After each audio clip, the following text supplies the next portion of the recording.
8. Incus maximal. Maleus mundi. Órbita. El astrópata, Or de Sud, atravesó la escotilla del módulo y dejó que su cuerpo frágil y cubierto por un hábito verdoso flotara en medio del desorden ingrávido del compartimiento.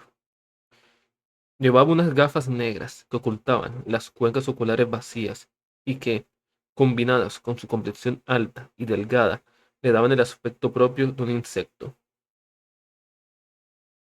Extrajo una petaca de amasec y dio una calada al cigarrillo de Io. Avanzó en silencio por el módulo, inhalando el humo a través de los agujeros afilados de la nariz y exhalándolo por la boca con actitud tediosa. Con una mano, el ciego se abría paso entre los paneles de datos, holómatas y servidores automatizados que se mantenían unidos a la cubierta mediante cables. Cuando hubo encontrado un rincón que no estaba repleto de circuitos, equipo de vigilancia y material de adeptos mecánicos de Sud, se quedó inmóvil flotando en la gravedad cero. Maestro de Sud, dijo el notario Logi Lutro Vide, ¿estás borracho? Otra vez. No había tono de acusación o de reproche en las palabras sintéticas del adepto, ni expresión de disgusto en su rostro huesudo cubierto por la capucha. Como sacerdote, al mando de la estación Sigmund del espectro amplio Addenus 727 de los adeptos mecánicos, el notatio Logi jamás dejaba de llevar por semejantes emociones. El comentario era la simple constatación de un hecho, como un piloto de lanzadera destinado a algún puesto avanzado, al que solo se requería para realizar las maniobras de entrada y salida. De Sud estaba aburrido, fastidiado e infrautilizado. El astrópata no dijo nada. Lo que intenta el hermano adepto es recordarte tus responsabilidades, dijo la Lex mecánica a un Tegra Ciel, volviéndose para dar la espalda a los conmutadores que cubrían cada rincón del módulo. La mujer pasó junto al astrópata, apartándolo hacia un lado mientras operaba diversos controles y dispositivos.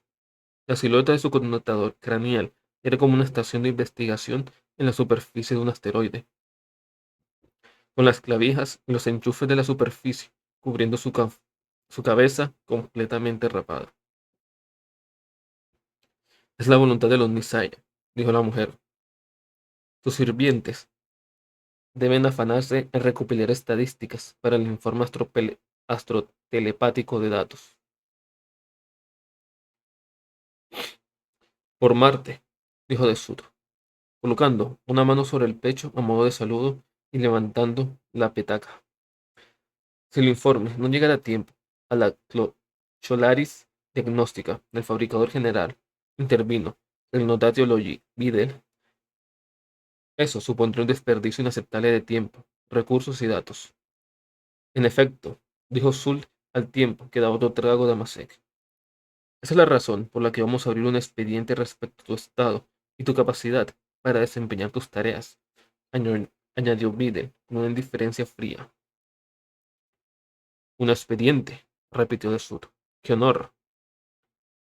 El mecánico de Kelso Tolek había sido designado como el más calificado para evaluar tu competencia, dijo Videl. Tolek se dio vuelta con el rostro cubierto por una capucha y enfocó sus implantes oculares hacia el astrópata. De Sud dio una calada con sus labios delgados. Si lo deseas, puedes consultar la hoja de servicio y las especificaciones Sigmund del adepto Tolek, dijo Erlen Omnio. Omnio era un transmecánico solícito que tenía una máscara facial incómodamente alegre. De Sud dio una larga calada al cigarrillo antes de sumir todo el módulo de vigilancia en una nube de humo y extender el brazo hacia un embolo que había en el techo. Por favor, no toques eso, dijo Vide. El Logi era muy particular respecto al equipamiento de la estación. De Sud le dedicó una mirada ciega con los cristales tintados de sus gafas antes de accionar el mecanismo. Todo el módulo se estremeció cuando uno de los paneles de metal se replegó, dejando a la vista el puesto de observación de la estación. La mirada fría y blanquecina de los mundos forjas de Incus Maximal y Maleos Mundi contempló desde el vacío a los ocupantes del módulo.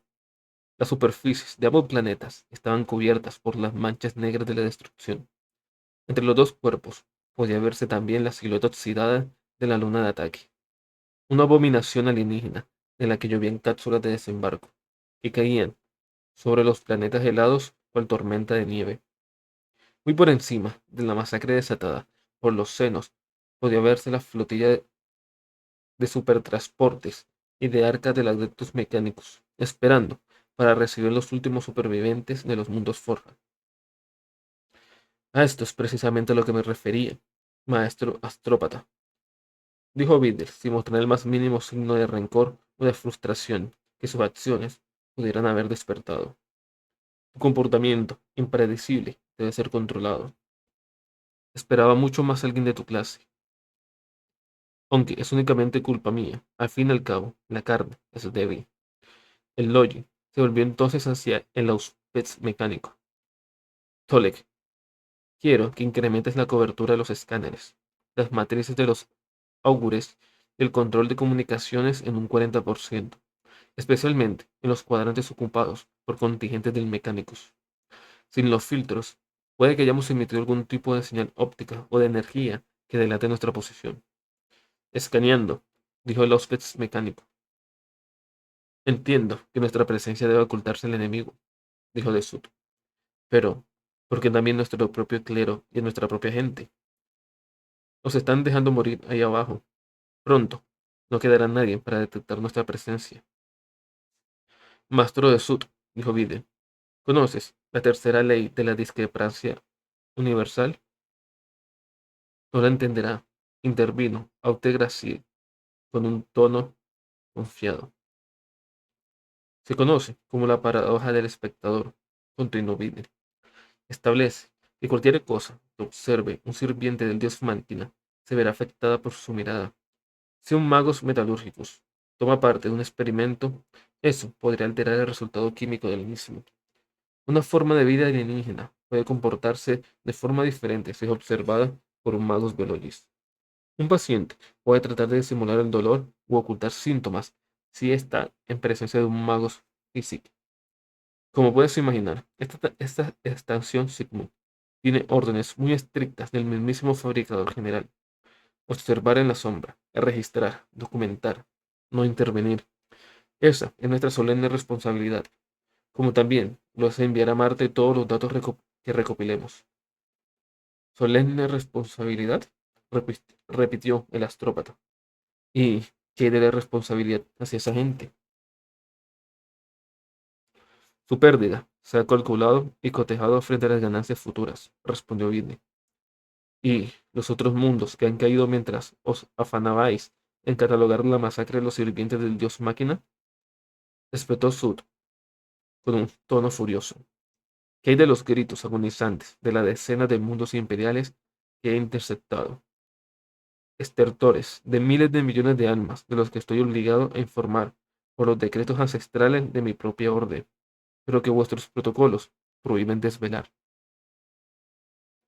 Imagino que esa será una carga muy pesada, maestro astrópata, dijo Lutron Biden, pero necesaria. No podemos permitir que el enemigo, que sea alienígena o doméstico, sepa de nuestra presencia. Comprendo que esos gritos desesperados te hayan puesto a prueba. Para ti, esas muertes no son más que datos, interrumpió De Sud con un tono sombrío. Si no quieres verlas, no tienes más que apartar la vista del puesto de observación. Yo no puedo hacer eso. Siento todas y cada una de las muertes aquí. El astrópata señaló las 100 con el dedo. Repito, dijo Vide, que lamento que debas cargar con esas muertes. Y ¿qué hay de las llamadas telepáticas de socorro que hemos recibido? Interrumpió De Sud de nuevo. ¿Qué hay de los que aún están vivos? El mundo de Tirk, Águila Tertius, Idólica, los mundos Persh, Cersei 51, Port Sancus, Undine.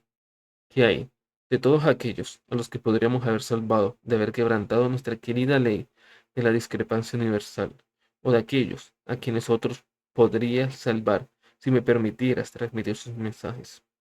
Puede que nosotros seamos los únicos que han recibido su llamada de socorro. Nuestros protocolos son muy claros, dijo Vidal, haciendo caso omiso a la súplica de Sud. Solo estamos autorizados a enviar una única comunicación, la cual debe contener datos y conclusiones.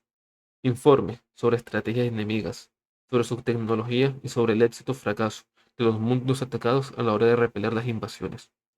Una comunicación que indicará que esta estación está lista para ser extraída y reubicada. Esos miles de millones de los que hablas no morirán en vano. El fabricador general aprenderá mucho de su aniquilación. Derrotado por la fría lógica de los tecnosacerdotes, de Sud se replegó de nuevo en el rincón del módulo. Tras desenganchar el arnés que lo mantenía anclada a la plataforma, Outegra Ciel ascendió flotando en la ausencia de gravedad. Extendió el brazo y accionó el mecanismo hidráulico que cerró el puerto de observación. No dirigió ni una sola palabra de consuelo a los trópata. Hacía tiempo que le habían estripado esa capacidad quirúrgicamente de lo poco que le quedaba de su cerebro orgánico, pero contempló al astrópata con una mirada fija y curiosa, mientras éste movía la cabeza y daba un trago de la petaca. No los entiendo, susurró, antes de dejar el tapón de la petaca quedara flotando en la gravedad cero. Ciel se volvió hacia el notario Logi. Quizás deberíamos enviar ya el informe, dijo. Kel Sotolek miró sus implantes oculares en la tecnomecánica. Perderíamos infinidad de datos. Perderíamos infinidad de datos. Y aún hay muchas deficiencias analíticas. Eso sería un fracaso a ojos del fabricador general y de los Nisaya, dijo Erlen Omnio, sin alterar el semblante y risueño de su máscara facial. El maestro de Sud está ahora bajo tu supervisión, dijo Ciel, dirigiéndose a Tolek. ¿Crees que será capaz de enviar información sobre la destrucción de los mundos Crioforja? Podría llevarte días o incluso semanas. ¿Y cuántos mensajes de socorro podría interceptar durante ese tiempo? El huésped mecánico pensó por un instante. Después se dirigió a Vide. La capacidad y la voluntad del maestro de Sud de servir al dios máquina disminuyeron con su estado de embriaguez y su alteración mental. Aparentemente, no está capacitado para soportar el aislamiento propio de una estación Signum. Calculo una probabilidad del 26,5% de que utilice su don para transmitir los mensajes telepáticos que se ha recibido, lo cual comprometería nuestra misión de vigilancia y revelaría nuestra presencia al enemigo. Siempre será mejor enviar un informe completo que no enviar nada, dijo Videl. Pero los protocolos, insistió Erlen Omnio. Los subprotocolos están diseñados para adaptarse en caso de que una amenaza externa ponga en peligro los datos, continuó Videl, como un accidente o una ofensiva enemiga. Por ejemplo, considero que debemos interpretar la debilidad del cuerpo biológico de Sud como una amenaza externa. Arrancando la petaca de Amasek de las manos de Orn de Sud, Videl miró al infeliz astrópata y después al ex mecánico. Prepara los datos para su traslación Empiria. Mientras tanto, el maestro Sud recupera la sobriedad y enviará el informe a Marte, donde, con la voluntad sagrada de los Nisaya, proporcionará al fabricador general y a su Cholaris diagnóstica los datos que tanto necesitan para llevar a cabo su tarea sagrada.